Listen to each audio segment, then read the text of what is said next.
অবশেষে ছাগল কাণ্ডে সমালোচিত এনবিআর কর্মকর্তা মতিউর রহমানকে অবসরে পাঠানোর ঘোষণা এলো। বুধবার অর্থ মন্ত্রণালয় থেকে জারি করা এক প্রজ্ঞাপনে এ তথ্য জানানো হয়। চলতি বছরের কোরবানি ঈদে ছেলের 15 লাখ টাকার ছাগল কেনাকে কেন্দ্র করে বিতর্কে জড়ান এনবিআর কর্মকর্তা মতিউর রহমান।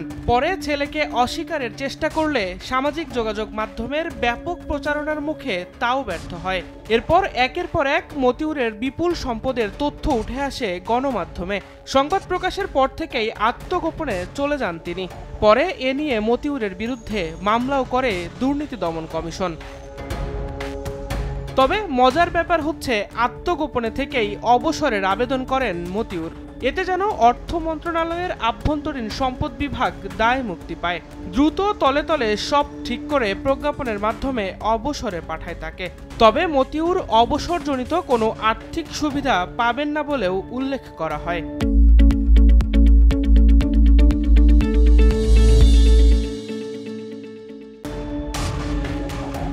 বিভিন্ন সূত্র বলছে, 2007 সালের দিকে তত্ত্বাবধায়ক সরকারের আমলে চট্টগ্রাম কাস্টমসের যুগ্ম কমিশনারের দায়িত্ব পালনকালে প্রভাবশালীদের আশ্রয়ে ক্ষমতাশীল বনে যান মতিউর।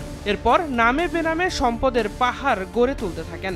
এনবিআর সদস্য পদে থাকলেও কাস্টমস, এক্সাইজ ও ভ্যাট অ্যাপিলেট ট্রাইব্যুনালের প্রেসিডেন্ট হিসেবে দায়িত্ব পালন করে আসছিলেন তিনি।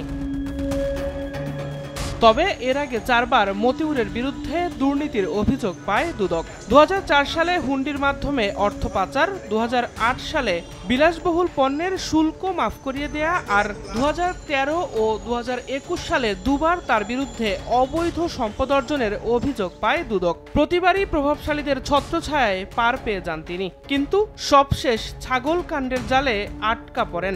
শেষ হয় মতিউরের অবিশ্বাস্য গল্পের অধ্যায়। দিন মোহাম্মদ সাব্বির, সময় সংবাদ, ঢাকা।